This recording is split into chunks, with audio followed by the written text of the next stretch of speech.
Je m'appelle Michel Dubois. Les gens m'appellent Mike. J'ai 43 ans et j'ai passé les 18 dernières années à bâtir quelque chose que je croyais important.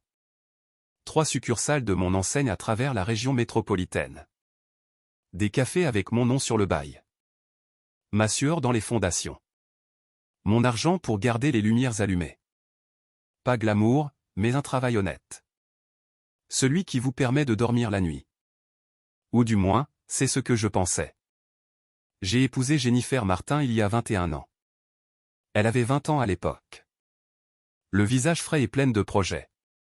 J'en avais 22 et j'étais assez stupide pour penser que l'amour triomphe de tout. Nous avons eu Manon 1 an plus tard. Notre fille vient de commencer sa 2e année à l'université régionale, elle étudie la biologie et vit dans une résidence à 3 heures de route. Assez vieux maintenant pour comprendre que les mariages ne sont pas toujours ce qu'ils paraissent sur les photos. Jennifer travaille comme directrice commerciale chez Medtech Solutions, l'une de ces entreprises de taille moyenne qui vend des équipements chirurgicaux aux hôpitaux. Elle est douée pour ça aussi. Elle rapporte 6 chiffres, voyage pour des conférences, charme les médecins et les administrateurs d'hôpitaux. Il y a 3 semaines, ils l'ont promue. Pas encore officiellement, mais l'annonce est imminente. Vice-présidente des ventes, bureau d'angle, voiture de fonction, le tout. J'ai trouvé l'invitation par hasard. Mardi matin, je cherchais ma carte d'assurance ou ma voiture. Nous avions l'intention d'ajouter son véhicule à ma police d'assurance pour économiser quelques euros. C'est là que j'ai vu l'enveloppe coincée entre le siège passager et la console centrale. Papier crème, coûteux. Le genre que les entreprises utilisent quand elles veulent que vous vous sentiez spécial. Medtech Solutions vous invite cordialement à célébrer la promotion de Jennifer Dubois au poste de vice-présidente des ventes. Vendredi 15 novembre, 19 h. Dîner et réception au Metropolitan Club. En dessous, en plus petit caractère, placement réservé pour la famille proche. J'ai sorti le plan de salle qui était glissé à l'intérieur, classé par ordre alphabétique de nom de famille. Il y avait son nom, Jennifer Dubois. 2 places à la table 3. Ses parents, Richard et Suzanne Martin, y figuraient. Son frère, David Martin, et sa femme étaient là aussi. Moi, je n'y étais pas. Pas à sa table. Pas à aucune table. Je suis resté sur l'allée, tenant cette invitation pendant un long moment, regardant le papier trembler légèrement dans ma main. Pas de colère, pas encore. Juste ce sentiment de vide que l'on éprouve quand on réalise soudain qu'on était le bruit de fond de son propre mariage. Jennifer est sortie 20 minutes plus tard, tasse de café à la main, déjà au téléphone. Elle ne m'a pas remarqué au début. Quand elle l'a fait, son sourire a vacillé d'une fraction. « Salut, mon cœur », a dit Jennifer, sa voix anormalement joyeuse. « Je pensais que tu étais déjà parti pour l'établissement de Riverside, un des cafés. » J'ai levé l'invitation sans dire un mot. Son visage a exprimé quelque chose de compliqué. Pas tout à fait de la culpabilité, pas tout à fait de la défiance. Quelque part entre les deux. Oh, elle a dit ça, que j'ai répété. Ta grande fête de promotion, celle à laquelle je ne suis apparemment pas invité. Jennifer a posé soigneusement sa tasse de café sur le capot de sa voiture, comme si elle prenait du temps pour réfléchir. J'ai vu son visage passer par 3 expressions différentes avant qu'elle ne se stabilise sur quelque chose entre l'excuse et la défense.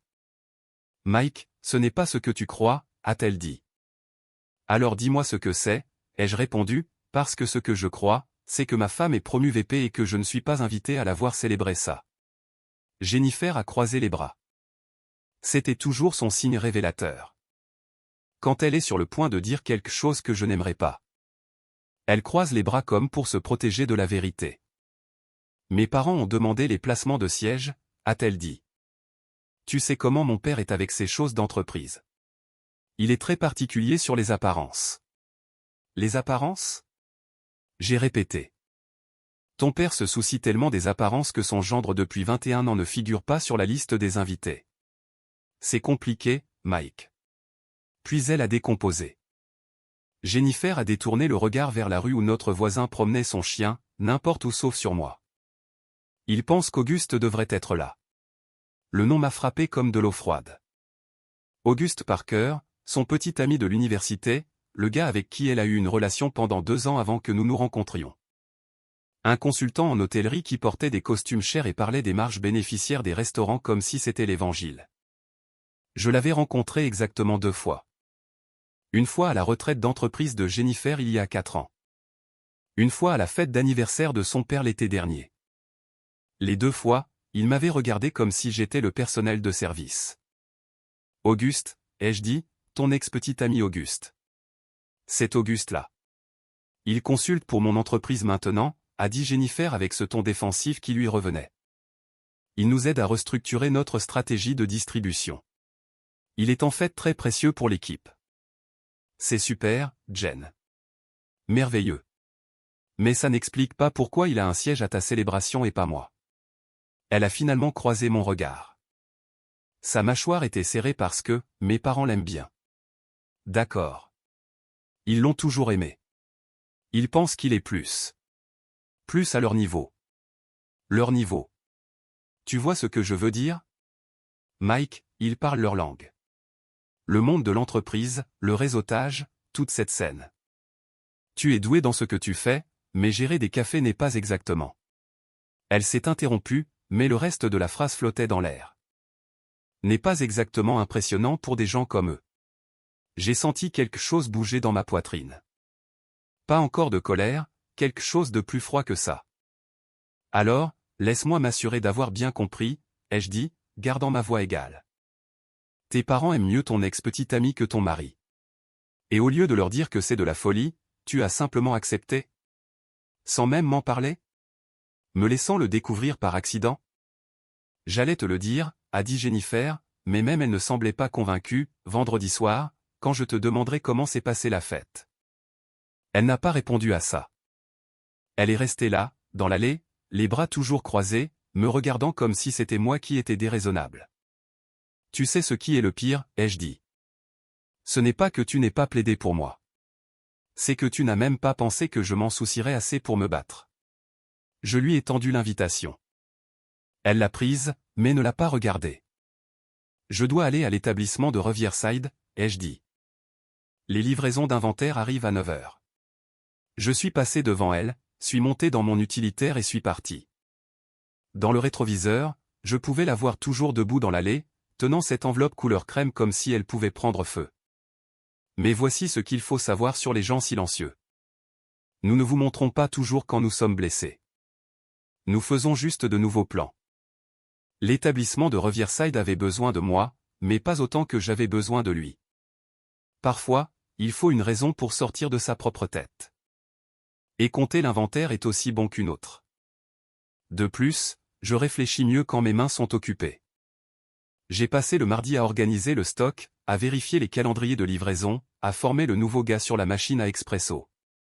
Le travail habituel du mardi. Mais entre 2 tasses et la signature de facture, je pensais à ce plan de salle, au nom d'Auguste Parker à la place du mien. Vers 14 heures, j'ai appelé mon comptable, Gérard Lambert, 68 ans. Il s'occupait de mes livres depuis que j'ai ouvert la première succursale il y a 15 ans. Cinglé de travail. Gérard, j'ai besoin que tu sortes quelque chose pour moi, ai-je dit. Toute l'activité des comptes joints de ces 2 dernières années. Tout ce que Jennifer et moi avons ensemble. Compte courant, épargne, les comptes d'investissement. C'est beaucoup de paperasse, Mike, a dit Gérard. Que suis-je censé chercher? Je ne sais pas encore. Juste tout ce qui semble bizarre. Retraits importants, virements inhabituels, tout ce que je n'ai pas autorisé. Il y eut une pause. Gérard n'est pas stupide. Il est marié depuis 43 ans. Il savait ce que signifiait ce genre de demande. Je te l'aurai pour jeudi, dit-il. Merci, Gérard, et garde ça entre nous. Toujours, répondit-il. J'ai raccroché et suis retourné au travail. Mais je n'arrivais pas à m'arrêter de penser. Il y a 8 mois, c'est là que l'établissement de Riverside a commencé à perdre des parts de marché. 3 contrats d'entreprise réguliers que nous avions depuis des années sont soudainement allés à un concurrent de l'autre côté de la ville. Un nouvel endroit appelé Velocity Café. Un branding plus épuré, des prix agressifs, suspectement bien informés sur notre structure de prix. J'avais mis ça sur le compte de la malchance. Maintenant, je n'en étais plus si sûr. Ce soir-là, Jennifer est rentrée tard à nouveau, a dit qu'elle était à une réunion de stratégie avec l'équipe de direction, préparant la transition. Elle m'a embrassé sur la joue comme si de rien n'était, m'a demandé comment s'était passée ma journée, a commencé à préparer le dîner comme si nous étions encore le couple qui se disait tout. Auguste a appelé aujourd'hui, dit-elle en remuant la sauce pour les pâtes sur la cuisinière. Décontracté? Trop décontracté. Il voulait confirmer quelques détails concernant l'événement de vendredi. Je suis sûr qu'il le voulait, ai-je dit. Jennifer m'a lancé un regard. Mike, s'il te plaît, ne sois pas comme ça. Comme quoi? Comme un mari qui vient de découvrir qu'il a été remplacé par ton ex lors de la plus grande soirée de ta carrière.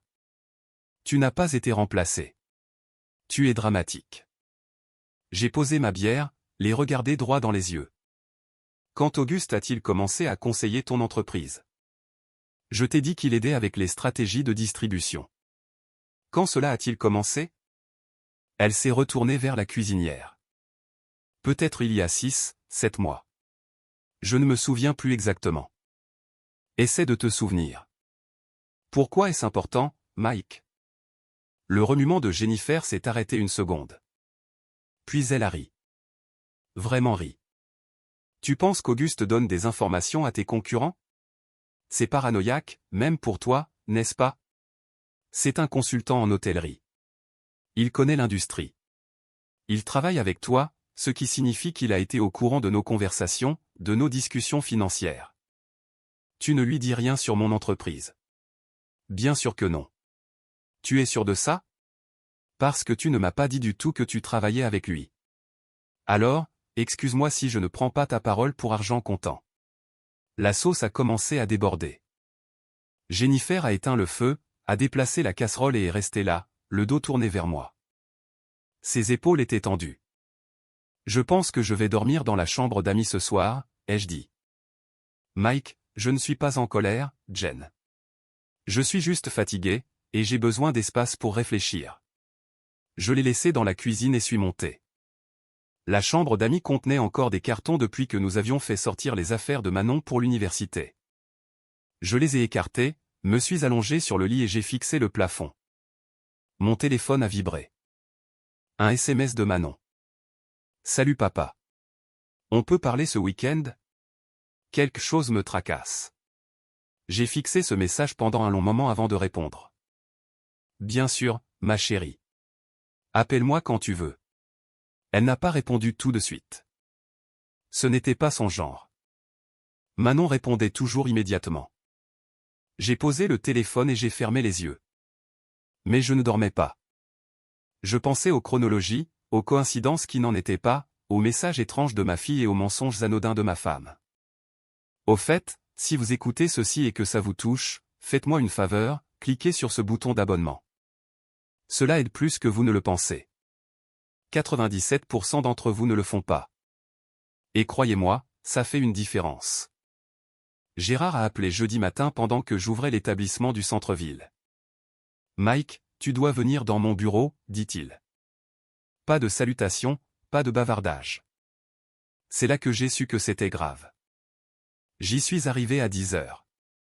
Gérard avait des papiers étalés sur son bureau comme des preuves sur une scène de crime, des relevés bancaires, des historiques de transactions, des copies de chèques que je n'avais jamais vus.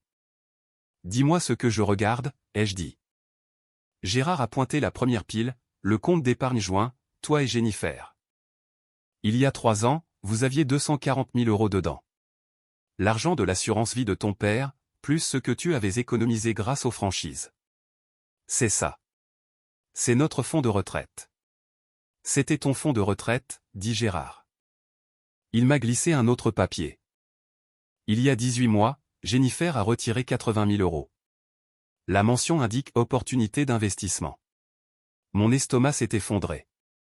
Je n'ai jamais autorisé ça. La signature est la tienne, cependant. J'ai regardé le bordereau de retrait. C'est ma signature. C'est une très bonne copie de la tienne. Je n'ai pas signé ça, Gérard. Alors nous avons un problème. Il a sorti d'autres papiers. 6 mois plus tard, encore 70 000 €. Même histoire. Ta signature, aucune consultation. 3 mois après ça, Encore 45 000 euros. Combien reste-t-il? 42 000 euros. Et ce n'est que parce qu'elle a atteint la limite annuelle des dons taxables. Elle ne pouvait pas prendre plus sans déclencher un examen du fisc. Je me suis laissé retomber dans mon siège. Presque 200 000 euros disparus. Où est-ce que c'est allé? Gérard m'a tendu un autre document. Virement. Tous vers la même SARL. Parker Hospitality Venture. Auguste Parker. Bien sûr que c'était lui. Il y a plus, dit Gérard. Et je savais que ça allait être pire. Tes comptes professionnels, quelqu'un accède aux dossiers financiers, pas en prenant de l'argent directement, mais en tirant des rapports, des contrats fournisseurs, des structures de prix, des marges bénéficiaires, tout. Comment ça? Des identifiants de connexion partagés. Jennifer est ton associée en titre à des fins fiscales. Rappelle-toi, elle a un accès administrateur au logiciel de comptabilité. Ces recherches ont eu lieu en dehors des heures de bureau. Tard le soir vers 21 h ou 22 h, quand je suis habituellement endormi. Oui. Je me suis levé et j'ai marché jusqu'à la fenêtre. Dehors, les gens vaquaient à leurs occupations normales du jeudi, prenaient un café, allaient au travail, menant des vies qui n'étaient pas juste brisées en morceaux coupants. Il y a une dernière chose, dit Gérard à voix basse. J'ai sorti les registres d'enregistrement commercial de Velocity Café, le concurrent qui prenait mes contrats. Je me suis retourné. Le partenaire silencieux est listé comme Parker Hospitality Venture. Enregistré il y a 8 mois. La pièce s'est soudainement sentie plus petite. Auguste Parker ne faisait pas que conseiller ma femme. Il utilisait des informations de mon entreprise pour me concurrencer, utilisant mon argent pour le financer, et Jennifer l'avait aidé à le faire. Qu'est-ce que je fais, Gérard? Il m'a regardé par-dessus ses lunettes de lecture. Légalement, vous documentez tout. Vous vous protégez. Vous prenez un avocat. Et personnellement. Gérard a joint ses mains. Vous décidez si vous voulez vous battre ou partir. Mais Mike, si vous partez, faites-le intelligemment. Ne laissez rien derrière vous qui pourrait vous mordre plus tard. J'ai conduit chez moi dans un brouillard. Quand je suis arrivé, la maison était vide. Jennifer était au travail, probablement assise en réunion avec Auguste, planifiant des stratégies, riant de quelque chose, ne pensant pas du tout à moi. Je suis allé au garage et j'ai trouvé ce que je cherchais. 3 boîtes marquées dossiers universitaires dans l'écriture de Jennifer. De vieux papiers qu'elle n'avait jamais jetés. J'ai ouvert la première et j'ai commencé à fouiller. Documents d'aide financière, relevés de notes, et enfoui au fond, une carte de remerciement datée d'il y a 22 ans. Merci pour l'escapade à Silver Creek. La prochaine est pour moi. Ne laissons pas passer tant de temps entre les visites. De ton Auguste. Silver Creek. C'était à 7 heures de route. Jennifer m'avait dit qu'elle avait passé cette semaine de relâche à faire du bénévolat dans un refuge pour sans-abri. Je m'en souvenais parce que je me sentais coupable d'être allé à Cancun avec mes amis pendant qu'elle faisait du travail caritatif. Elle n'était pas dans un refuge. Elle était en cabane avec Auguste. Je me suis assis sur le sol du garage avec cette carte à la main et quelque chose de froid s'est installé dans ma poitrine. Pas de rage, même plus de blessures, juste de la clarté. Une clarté cristalline parfaite. Elle me mentait depuis le début. Et elle en était devenue si à l'aise qu'elle avait cessé d'être prudente. C'était son erreur. Vendredi matin a commencé comme tous les autres. Le réveil de Jennifer a sonné à 6 heures. Je l'ai entendu prendre sa douche, je l'ai entendu bouger dans la chambre, j'ai entendu la porte de l'armoire s'ouvrir et se fermer alors qu'elle choisissait quelque chose pour le grand jour. J'étais déjà réveillé, depuis des heures, allongé sur le lit de la chambre d'amis, regardant le plafond passer du noir au gris à mesure que l'aube entrait par la fenêtre. À 7 heures, j'étais habillé, Jean, bottes de travail, mon vieux sweat à capuche de l'Université d'État du Colorado. Jennifer était dans la cuisine, café à la main, faisant défiler son téléphone. Elle a levé les yeux quand je suis descendu les escaliers. « Bonjour », dit-elle. Prudente. Comme si elle testait la température de l'eau. « Bonjour », lui ai-je répondu. « Tu travailles à l'établissement du centre-ville aujourd'hui ? » C'est le plan. Elle a hoché la tête, a siroté son café. « Alors, pour ce soir. Passe une bonne soirée, ai-je dit. Tu l'as mérité. Quelque chose a vacillé sur son visage. Soulagement, peut-être qu'elle s'attendait à une dispute et était reconnaissante de ne pas en avoir. Merci, a-t-elle dit. Ça veut dire beaucoup. J'ai versé du café pour moi. Noir, sans sucre. Comme j'en buvais depuis 20 ans. À quelle heure ça commence? 19h, mais je dois être là à 18h pour les photos et les trucs de pré-réception. Ça a du sens. Mon gars. Elle s'est arrêtée. A recommencé. Je sais que ça a été bizarre, mais après ce soir, les choses vont se tasser. On pourra parler, vraiment parler de tout. D'accord, bien sûr, ai-je dit. Après ce soir. Elle a souri. Petit, incertain, mais réel. Puis elle m'a embrassé sur la joue et est partie travailler. Je suis resté dans la cuisine un long moment après qu'une voiture se soit éloignée. Pensant à ce baiser, à la facilité de mentir avec un sourire. Puis je suis allé au travail. Premier appel à Gérard. Transfère ma moitié des comptes joints sur mon compte professionnel personnel. Tout, fais-le ce matin. Mike, ça va déclencher des alertes. Je sais. Fais-le quand même. Et retire-moi de toutes les autorisations conjointes, carte de crédit, service public, tout ce qui porte nos deux noms. Je veux que mon nom soit retiré d'ici la fin de la journée. Tu es sûr de ça, Gérard? Je n'ai jamais été aussi sûr de rien. Deuxième appel à mon avocate, Patricia Henry. 56 ans, la meilleure avocate de famille de la région métropolitaine. Je l'avais rencontrée 2 fois lors d'événements de la chambre de commerce. Je n'aurais jamais pensé avoir besoin d'elle. Patricia, c'est Mike Dubois. J'ai besoin de vous retenir aujourd'hui. Qu'est-ce qui se passe, Mike? Ma femme vide nos comptes pour financer l'entreprise de son ex-petite amie. Elle lui fournit des informations pour mes franchises, et j'ai besoin de m'assurer que lorsque ça va exploser, je suis protégé. Il y eut une pause. Venez à mon bureau à 9h. Apportez tout ce que vous avez. J'ai passé 90 minutes dans le bureau de Patricia. Je lui ai montré les relevés bancaires, les signatures falsifiées, les documents de la SARL, la chronologie de mes pertes commerciales qui correspondaient exactement aux gains d'Auguste Parker. Elle a pris des notes, a posé des questions. Au moment où je suis parti, j'avais une stratégie. Dépôt de la demande de séparation lundi, a dit Patricia. Ne lui dites pas que ça arrive. Ne lui donnez pas le temps de cacher des actifs ou de créer un récit. Vous frappez en premier, vous frappez fort, et vous frappez avec de la documentation. Et ce soir? Sa célébration. Patricia m'a regardé par-dessus ses lunettes. Qu'en est-il? Dois-je y aller? Dois-je la confronter là-bas? Mike, vous me demandez en tant qu'avocat ou en tant que personne? Les deux. Elle s'est penchée en arrière dans son fauteuil. En tant qu'avocat, je dis, restez à l'écart. Ne créez pas de scène. Ne lui donnez pas de munitions pour une accusation de harcèlement ou d'abus émotionnel. Et en tant que personne? Elle a souri, mince et froid. Je dis, faites ce que vous avez besoin de faire. Ne faites juste rien de stupide. J'ai quitté son bureau à 11h. J'ai conduit jusqu'à l'établissement du centre-ville. Tom, mon directeur adjoint, était derrière le comptoir. Bon gamin, 24 ans, étudiant en commerce le soir.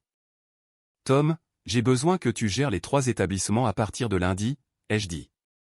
Ses yeux se sont écarquillés. Quoi? Pourquoi? Des affaires personnelles. Je serai toujours dans le coin, mais pas au quotidien pendant un moment. Tu peux gérer ça. Je sais que tu peux. Mike, si c'est à propos de Jennifer. Je l'ai regardé vivement. Qu'en est-il de Jennifer? Tom est devenu mal à l'aise. Rien. Juste. Je l'ai vu déjeuner avec un gars il y a quelques mois dans ce restaurant italien du centre-ville. Ils avaient l'air proches. Je ne voulais rien dire parce que ce ne sont pas mes affaires. Mais à quel point étaient-ils proches? Proches au point de se tenir la main par-dessus la table. J'ai hoché la tête. J'ai gardé ma voix égale. Merci de me l'avoir dit, Tom. Je suis désolé, mec. Ne le soyez pas. Vous n'avez rien fait de mal. J'ai passé l'après-midi à l'établissement de Riverside, vérifiant l'inventaire, examinant les comptes, faisant les procédures de clôture normales du vendredi. Vers 16 heures, je suis allé à l'entrepôt de stockage que Jennifer et moi avions loué il y a des années, celui qu'elle pensait que j'avais oublié. J'ai sorti 3 boîtes, de vieux dossiers universitaires, les déclarations de revenus des premières années de notre mariage, l'acte de propriété de notre maison, tout ce qui était important, tout ce qui prouvait ce que j'avais apporté, ce que j'avais construit. Puis j'ai conduit à la maison. La voiture de Jennifer n'était pas dans l'allée. Elle était déjà au Metropolitan Club en train de se préparer pour son grand moment. J'ai traversé la maison comme si je la voyais pour la première fois. 20 ans de meubles que nous avions choisis ensemble. Des photos sur les murs. Les chaussures de bébé de Manon dans une boîte d'ombre. Toutes les preuves physiques d'une vie qui avait été un mensonge. Je n'ai pas tout emballé, juste ce qui comptait. Vêtements, articles de toilette, mon ordinateur portable, documents importants, 2 valises et une boîte. C'est à ça que se résumaient 20 ans. J'ai laissé mon alliance sur le comptoir de la cuisine, juste à côté de la cafetière, pour qu'elle la voie le matin. Puis je suis parti. Je ne suis pas allé au Metropolitan Club. Je suis allé dans un endroit meilleur. L'entrepôt de stockage était froid. Plancher de béton, mur métallique, néon ronronnant au-dessus de ma tête, mais c'était calme, privé, exactement ce dont j'avais besoin. Je l'avais loué il y a 2 semaines sous mon nom d'entreprise. Un petit 3x3 mètres, juste assez grand pour les boîtes que j'avais apportées de la maison. Maintenant, j'ai ajouté à la collection le disque de sauvegarde de l'ordinateur portable que Jennifer ne savait pas que j'avais, avec des copies de chaque document financier. Le dossier que Gérard m'avait donné avec les historiques de transactions surlignées. Le carnet où je suivais les chronologies, croisant les dates. Tout ce qu'elle pensait être caché. Tout ce qu'elle pensait que je ne trouverais jamais. Je me suis assis sur une chaise pliante et j'ai sorti mon téléphone. 19h15. La célébration avait commencé. Jennifer devait être en train de faire son discours d'acceptation en ce moment. Remerciant l'équipe de direction. Remerciant ses parents. Remerciant Auguste pour ses précieux conseils professionnels. Mon téléphone a vibré, un SMS de Manon. Papa, je rentre ce soir au lieu de demain matin. J'ai besoin de te voir. Quelque chose ne va pas. J'ai fixé ce message. Quelque chose ne va pas. Manon savait. Je ne sais pas comment, mais elle savait. Je l'ai appelée. Elle a répondu à la première sonnerie. Papa. Salut, ma puce. Qu'est-ce qui se passe? Où es-tu? A demandé Manon. J'ai appelé la maison. Maman n'a pas répondu. Ta mère est à sa célébration. Le truc de VP, non? Et toi, où es-tu? Je travaille tard. Il y eut une pause. Puis la voix de Manon devint plus douce.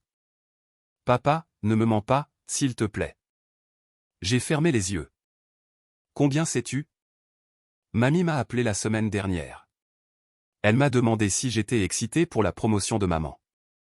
M'a demandé si j'avais déjà rencontré Auguste Parker. M'a dit qu'il serait à la célébration assis avec eux. Que as-tu répondu? J'ai demandé qui était Auguste Parker et mamie est devenue bizarre, a dit que c'était juste un associé d'affaires, mais papa, la façon dont elle l'a dit, comme si elle s'attendait à ce que je le sache déjà, comme si tout le monde le savait, sauf toi. Mon cœur s'est serré. Maman te trompe, n'est-ce pas? Oui, ai-je dit. Oui, elle le fait. J'ai entendu Manon prendre une inspiration tremblante. Depuis combien de temps? Je ne sais pas encore. Mais plus longtemps que je ne veux y penser. Qu'est-ce que tu vas faire? Je vais m'en occuper de la bonne manière, la manière légale. Mais Manon, j'ai besoin que tu ne sois pas au milieu de ça. Tu comprends? Je suis déjà au milieu, papa. C'est ma mère. Tu es mon père. Il n'y a aucun moyen que je ne sois pas au milieu. Alors, laisse-moi te faciliter les choses. Je quitte ta mère. Dépôt de la demande de séparation. Ça va devenir compliqué. Mais quoi qu'il arrive, quoi qu'elle ou tes grands-parents disent, tu dois savoir une chose. Quoi? Je t'aime. Ça ne changera jamais. Tu n'as pas à choisir ton camp. Tu n'as pas à réparer ça. Tu dois juste continuer à être ma fille. C'est tout ce dont j'ai besoin de toi. Manon pleurait maintenant. Je t'aime aussi, papa. Je sais, ma chérie.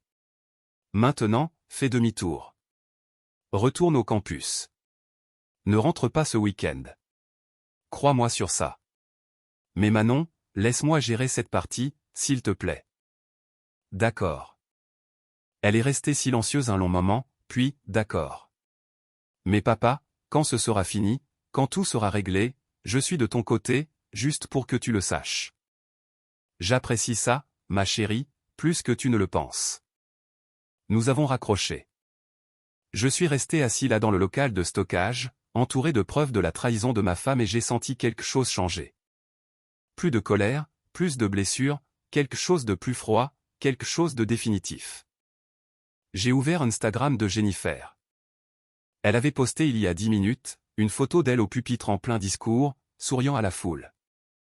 Légende, reconnaissante pour cette incroyable opportunité et pour tous ceux qui ont cru en moi. Les commentaires affluaient déjà. Félicitations. Bien mérité. Tellement fier de toi. J'ai fait défiler jusqu'aux photos taguées. Quelqu'un avait posté une photo plus large de la salle. J'ai zoomé sur la table 3. Il y avait le père de Jennifer, Richard, sa mère Suzanne, son frère David. Et assis juste à côté de Suzanne, souriant comme s'il y avait sa place, se trouvait Auguste Parker. Il portait mon siège à sa célébration, assis avec mes beaux-parents, trinquant probablement à son succès avec mon argent qu'il avait volé. J'ai fait une capture d'écran, les ajouter à mon dossier de preuves, les étiqueter, 15 novembre, la nuit où elle l'a choisi. Puis j'ai éteint mon téléphone et je suis allé à l'hôtel que j'avais réservé. Séjour prolongé mois par mois, une chambre, kitchenette, aucune question posée. J'ai commandé un hamburger au service d'étage. Je l'ai mangé en regardant un match qui ne m'intéressait pas. J'ai pris une douche, me suis allongé sur un lit qui n'était pas le mien, dans une pièce qui sentait les produits de nettoyage industriel. Et pour la première fois depuis des semaines, j'ai dormi, parce que la partie difficile était terminée. Le questionnement, les soupçons, l'espoir que j'avais tort. Maintenant, je savais. Et me connaissant, je pouvais agir. Samedi matin, mon téléphone a sonné à 8 heures. Le nom de Jennifer s'affichait. J'ai laissé sonner 4 fois avant de décrocher. Pas parce que j'étais cruel, mais parce que je voulais lui faire sentir ce que la tante voulait dire. Mike, dit-elle quand j'ai décroché, sa voix était tendue, contrôlée. Où es-tu? Est-ce que ça a de l'importance? Bien sûr que ça a de l'importance. Tu es parti. Tu as pris tes affaires et tu es parti sans rien dire. Je suis rentré hier soir et tu n'étais plus là. Comment était la fête, ai-je demandé. La question l'a déstabilisé. J'ai pu entendre la pause. Quelle fête? Ta célébration. Comment c'était? Est-ce qu'Auguste a aimé être assis à ta table avec tes parents? Une autre pause. Plus longue cette fois. Mike, si c'est à propos des placements de sièges, ce n'est pas à propos des placements de sièges, Jennifer. C'est à propos de 200 000 euros. Silence. Silence complet. Je pouvais imaginer son visage, la couleur disparaissant de celui-ci. Je ne sais pas de quoi tu parles, a-t-elle dit finalement. Si, tu le sais. Parker Hospitality Venture, la SARL dans laquelle tu as transféré notre argent de retraite. Le petit fonds d'investissement d'Auguste, celui qu'il a utilisé pour ouvrir Velocity Café et voler mes contrats. Mike, je peux expliquer. Peux-tu expliquer les signatures falsifiées? Parce que Gérard m'a montré les bordereaux de retrait. C'est ma signature sur des documents que je n'ai jamais signés. Ça s'appelle fraude, Jennifer. C'est un crime grave. Sa respiration a changé. Elle s'est accélérée. Tu parles à des avocats. Bien sûr que je parle à des avocats. Qu'est-ce que tu pensais que j'allais faire? Te laisser me piller? Ce n'était pas un pillage. C'était un investissement. Auguste avait besoin de capital de démarrage. Auguste avait besoin de mon argent pour me concurrencer. Et tu l'as aidé à le faire. Tu lui as donné nos informations financières, nos contrats fournisseurs, notre structure de prix, tout ce dont il avait besoin pour sous-coter mon entreprise et faire fuir les clients. Ce n'est pas. Elle s'est arrêtée. A recommencé. Mike, tu ne comprends pas toute l'histoire. Alors explique-la-moi. Explique pourquoi ma femme me vole depuis 18 mois pour financer l'entreprise de son ex-petite amie. Explique pourquoi tu l'as rencontrée pour déjeuner à ton endroit habituel alors que tu me disais être en réunion. Explique la carte de remerciement de Silver Creek. Le week-end où tu m'as dit que tu faisais du bénévolat dans un refuge. Tu as fouillé dans mes affaires. Tu as fouillé dans mes comptes bancaires. Nous avons dépassé le stade de l'intimité, Jennifer. Elle pleurait maintenant. Des larmes silencieuses, mais je pouvais les entendre. Mike, s'il te plaît, rentre à la maison. On peut arranger ça. Il n'y a rien à arranger. Lundi matin, tu vas recevoir les papiers de séparation.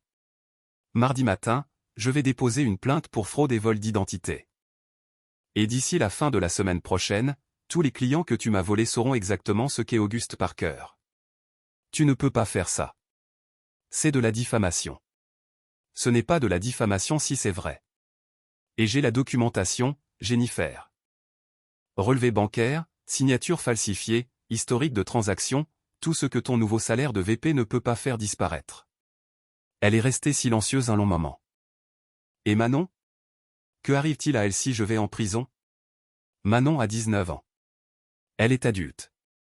Elle ira bien. Elle ne me parlera pas. Elle ne répondra pas à mes appels. C'est entre toi et elle. J'ai raccroché avant qu'elle ne puisse répondre. Ma main tremblait. Pas de colère, mais de soulagement. Je l'avais dit. Tout. La vérité que je portais depuis des semaines. Mon téléphone a sonné immédiatement. J'ai décliné l'appel. Il a sonné à nouveau. J'ai décliné à nouveau. Puis un SMS est arrivé. S'il te plaît, ne fais pas ça. Je suis désolé. On peut s'arranger. Je t'aime. J'ai fixé ces 3 mots. Je t'aime. 21 ans de mariage. Et c'est ce qu'elle disait maintenant. Après tout ça. J'ai supprimé le message et bloqué son numéro. Puis j'ai appelé Manon. Salut, papa. Elle a répondu. Tu vas bien? Je vais bien, ma chérie. Je voulais juste entendre ta voix. Maman m'appelle toute la matinée. Elle pleure, disant que tu ne lui parles pas, c'est exact. Bien. A dit Manon. Ne lui parle pas. Elle ne le mérite pas. Lundi matin, 9 h. Bureau de Patricia Henry. Elle avait 3 dossiers étalés sur sa table de conférence, chacun plus épais que le précédent. Mike, assieds-toi, dit Patricia. Nous devons parler de ce que j'ai trouvé. Je me suis assis. Je me suis préparé. Votre femme ne vous a pas seulement volé, a dit Patricia. Elle a commis de la fraude par fil, du vol d'identité, et ce qui pourrait être considéré comme du racket, selon la façon dont le procureur veut porter l'accusation. Du racket. Elle et Auguste Parker opèrent un système depuis 18 mois.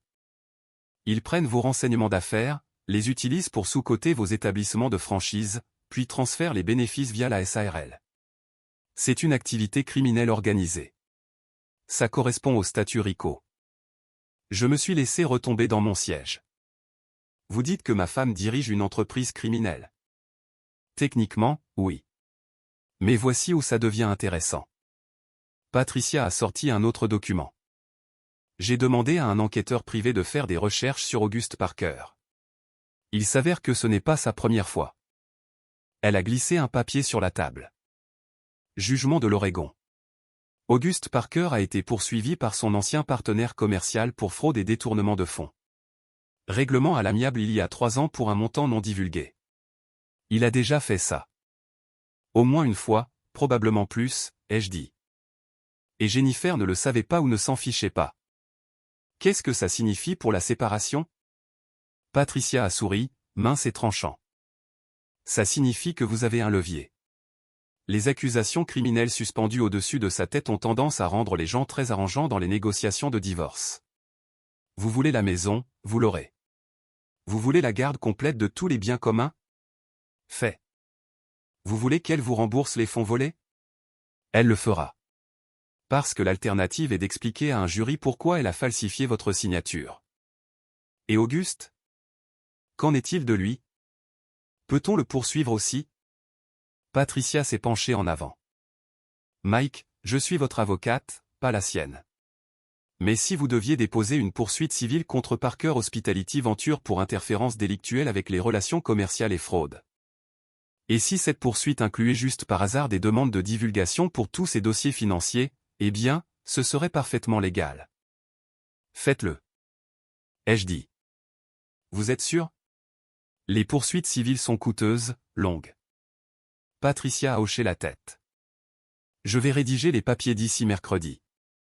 J'ai quitté son bureau à 10 heures, j'ai conduit jusqu'à l'établissement du centre-ville. Tom était derrière le comptoir en train de former le nouvel assistant gérant. Patron, dit Tom en me voyant. Vous avez l'air différent. Différent comment? Je ne sais pas.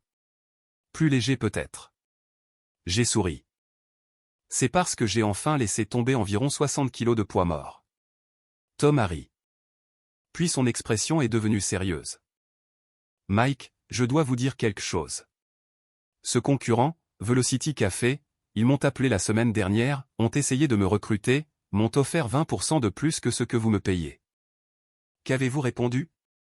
Je leur ai dit d'aller se faire voir, mais ils connaissaient notre structure salariale. Savent exactement combien je gagnais. Quelqu'un leur a donné des informations. Plus maintenant, ai-je dit.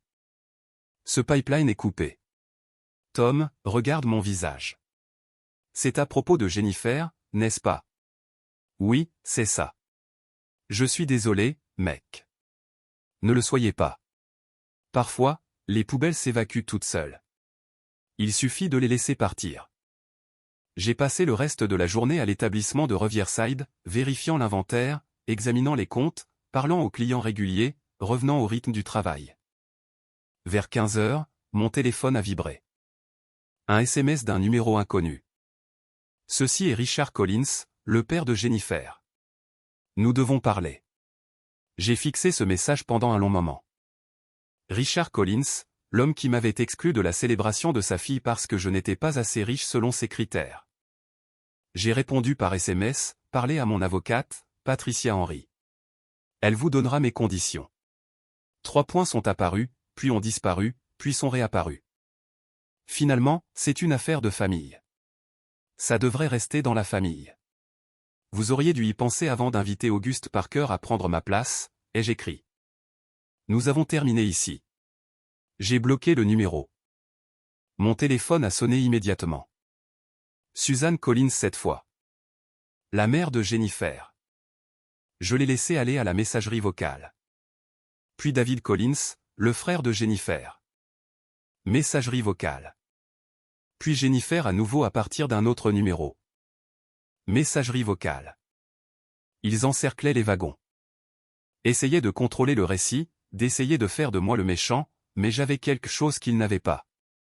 La documentation, les preuves, la vérité. Et en fin de compte, c'est tout ce qui compte. 3 semaines après avoir demandé la séparation, le monde d'Auguste Parker a commencé à s'effondrer. Cela a commencé petit. Un inspecteur sanitaire s'est présenté à Velocity Café, a trouvé 18 violations du code. L'endroit a été fermé pendant une semaine. Puis le procès de l'Oregon a refait surface. Le partenaire commercial avec qui Auguste avait réglé. Il s'avère qu'il n'avait jamais payé le règlement. Il n'avait fait que 3 paiements et avait disparu. Maintenant, il y avait un mandat d'arrêt contre lui à Portland. Ma poursuite civile l'a frappé ensuite. La divulgation est une chose magnifique quand on est du bon côté. Auguste a dû produire tous les dossiers financiers, tous les contrats, toutes les transactions des 3 dernières années. Et ce que nous avons trouvé était un schéma. Il l'avait déjà fait, pas seulement en Oregon, en Arizona, au Nevada. Toujours le même système. Trouver la femme d'un propriétaire d'entreprise en difficulté, la séduire, obtenir l'accès aux informations financières, puis concurrencer le mari jusqu'à ce que l'entreprise fasse faillite. Jennifer n'était que la dernière. Marc, Patricia m'a appelé un jeudi matin. Mike, Auguste Parker vient de déclarer faillite, personnelle et professionnelle. Il essaie de mettre ses actifs à l'abri avant que votre jugement n'arrive. Peut-il faire ça?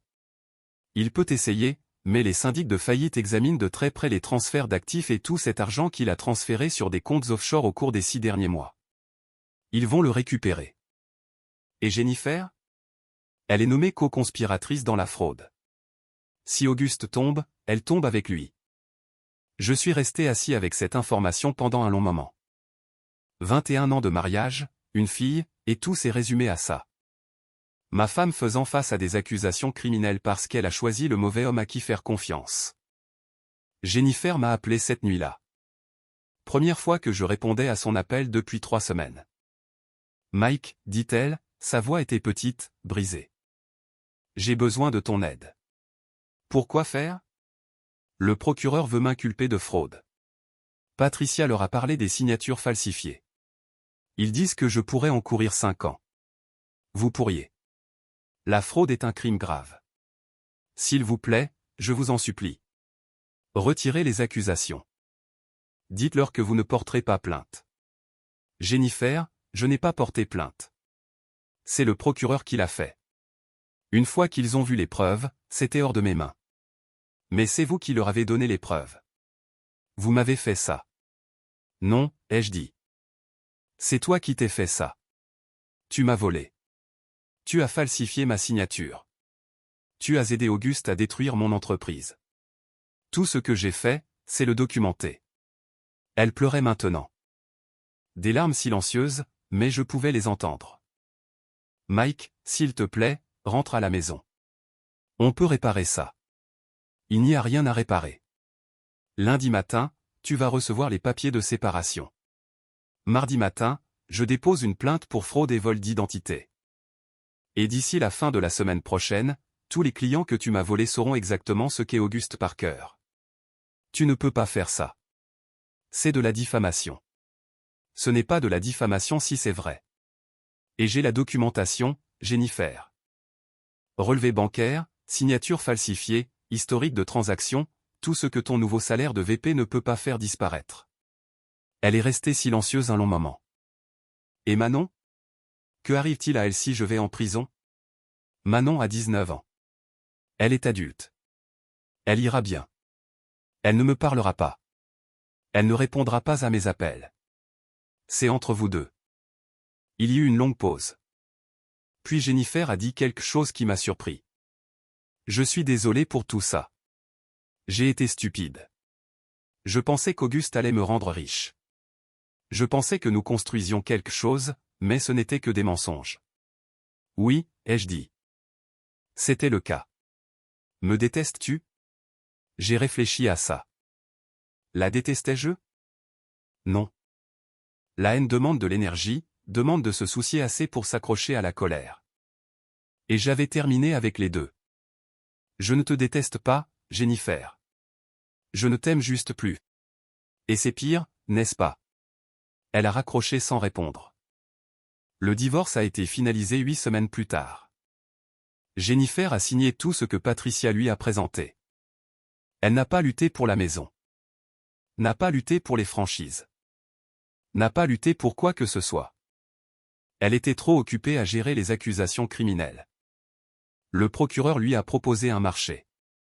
Plaider coupable d'un chef d'accusation de fraude, obtenir 2 ans de probation, payer une restitution. Elle a accepté. Auguste n'a pas eu autant de chance.